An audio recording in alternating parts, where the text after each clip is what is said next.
हमारी crime branch की cyber cell में एएसआई कंवरपाल को एक इन्फॉर्मेशन मिली कि एक नकली दवाइयों बनाने और उनको सप्लाई करने का एक सिंडिकेट है जो दिल्ली से ऑपरेट कर रहा है और यूपी के भी कुछ पार्ट से ऑपरेट कर रहा है। इस इन्फॉर्मेशन को डेवलप करते हुए हमने सबसे पहले 11 मार्च को शाहदरा में रेड की और शाहदरा से हमने एक व्यक्ति को गिरफ्तार किया। इस व्यक्ति के पास से 20,000 से ऊपर नकली दवाइयाँ मिली जो मोस्टली एंटी इन्फ्लेमेटरी और पेन किलर्स हैं और इनका इस्तेमाल डायबिटीज़, हाइपरटेंशन, लिवर डिसऑर्डर इस तरह की बीमारियों में भी किया जाता है। इस व्यक्ति का नाम था निखिल अरोड़ा। इस चेन को आगे डेवलप करते हुए निखिल अरोड़ा के साथी शिवम त्यागी, मयंक अग्रवाल और मोहित शर्मा की भी गिरफ्तारी की गई। मोहित शर्मा को हमने रुड़की से गिरफ्तार किया और आगे मोहित शर्मा के इंस्टेंस पर हमने मुजफ्फरनगर में जो फैक्ट्री थी जहाँ पर इन दवाइयों को बनाया जा रहा था, नकली दवाइयों को, हम वहाँ तक भी पहुँचे और उस फैक्ट्री को बस्ट किया। उस फैक्ट्री से हमें 2000 से भी ज़्यादा किलो रॉ मटेरियल जिसका इस्तेमाल इन नकली दवाइयों को बनाने में किया जा रहा था वो रिकवर किया। काफ़ी बड़ी फैक्ट्री का सेटअप था वहाँ पर, कई तरह की मशीनें थीं पैकेजिंग के लिए, दवाइयाँ बनाने के लिए और उनकी नकली ब्रांडिंग करने के लिए। वो सारा हमने सीज़ कर लिया है। जो रॉ मटेरियल हमें मिले हैं उसमें metformin HCl, trypsin, chymotrypsin, calcium carbonate, lactose, starch, magnesium stearate वगैरह हैं। इसके अलावा 2 और व्यक्तियों की भी गिरफ्तारी हुई है इसमें, जो इन लोगों को असिस्ट करते थे फेक GST के बिल्स बना के। उनके नाम शाहरुख और राहुल हैं।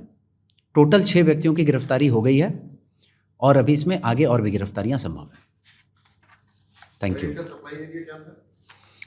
देखिए, ये नॉर्दर्न इंडिया में कई स्टेट्स में सप्लाई कर रहे हैं। जैसा मैंने बताया, यूपी में तो मैन्युफैक्चरिंग ही हो रही थी, यूपी में, दिल्ली में, पंजाब, हिमाचल, MP में कई जगह पर सप्लाई कर रहे हैं लोग।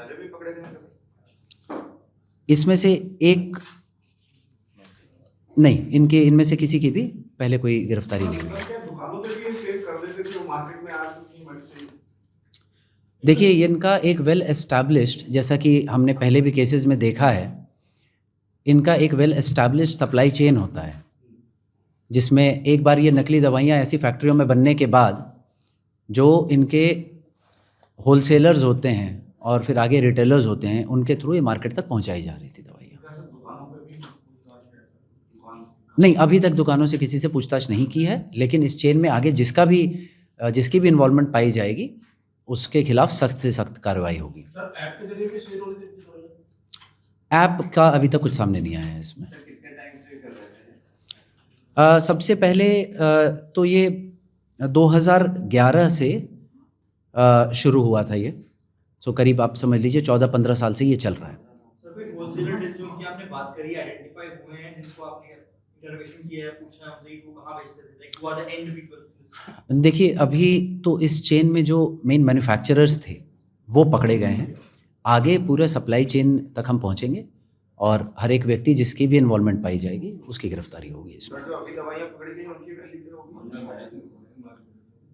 इनकी मार्केट वैल्यू तो वैसे बताना थोड़ा मुश्किल है, बट ये आप देख लीजिए कि 20,000 से ज़्यादा फेक टैबलेट्स मिले हैं इसमें। तो यूजुअली जैसा हमने देखा है कि ये जो मार्केट प्राइस होता है उसके 1/4 या 1/5 में ही बेचते हैं और उसके बावजूद इनका प्रॉफिट मार्जिन 100% से भी ऊपर होता है।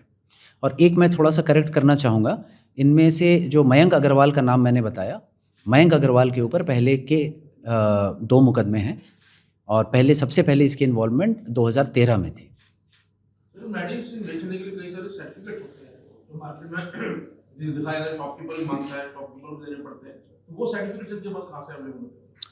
देखिए, ये तो पूरा का पूरा ही नकली है, तो ये लोग कोई भी किसी तरह का प्रोसेस नहीं फॉलो करते। खरीदने वाले को पता है कि वो नकली खरीद रहे हैं? आप एंड कस्टमर की बात कर रहे हैं? देखिए पूरे बिल्कुल लाजमी है ये कि जब आपको कोई भी चीज़ मार्केट से 1/4 या 20% में मिल रही है तो आपको तो पता ही होगा कि ये तो नकली है दवाइयाँ। आपके राज्य की खबरें, आपके शहर की खबरें सबसे पहले जानने के लिए देखते रहें अमर उजाला। चैनल को सब्सक्राइब जरूर कर लें और पाएं हर अपडेट।